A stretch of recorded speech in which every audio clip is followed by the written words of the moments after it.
Abeebiina by'obwannakyewa muri Action Aid, CS Bag n'ebirala bategeeza nti ekyabaka Paalamenti obutaggibwako musolo ku misaala gyabwe kuba kulyamu bannansi lukwe kuba kifiiriza eggwanga obuwumbi obusukka mu 40 ezandikoleseddwa okuddaabiriza amalwaliro agali obubi, amasomero n'okutumbula ebyobulimi. Frederick Kawoya, omukungu okuva mu kibiina kya Action Aid, ategeeza nti bamaze okukungaanya emikono obukadde 2 agya bannayuganda mu wiiki emu nga bonna babakanya etteeka lino era nga baagala kuweza emikono obukadde 5 olwo balyoke batwale okwemulugunya kwabwe omukulembeze w'eggwanga nga bamusaba obutassa mukono ku tteeka eryo. Ono ayongerako nti singa pulezidenti anakkiriza n'assa mukono ku tteeka lino bakukunga bannayuganda beesalirewo. Ne tusuubiza bannayuganda nga tusinziira ku kikolwa bamemba ba paalamenti kye baakola okukyusa etteeka nga bagenderera okulaba nti bo bafunamu mu ngeri y'obutasasula musolo ku allowances ze bafuna.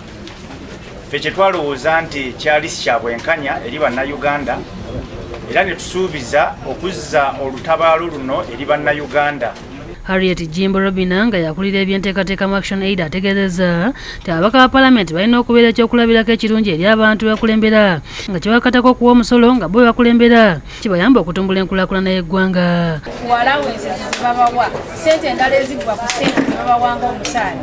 N'olwekyo tugamba nti ng'abatuuze kikolwa kikyamu olw'ensonga nti twetaaga ssente ezo tubaliriddemu kumpi obuwumbi obusukka 40 bwe baba tebasasudde musolo buli mwezi.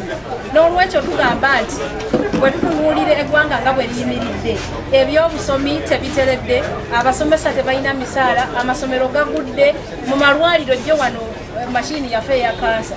Bo abantu ab'enjawulo babadde bakutte ebipande okuli abawadde endowooza yaabwe ku nsonga eno. Kyokka buli kimu kyonna tikiro boni bagamba bakweyawo emisolo, balina sente zikugula emmotoka z'obusa, balina amafuta ga bwereere, enju bapangisiza, buli kimu kyonna bakozesa kya bwereere. Kola olw'okulaga otali bumativu gwaffe eri ba MPs baffe abakulembeze baffe. Obubbi bwennyini kubanga zino ssente zino ze basasula kwe kuba ze bafuna kati babanga nabo abebbye.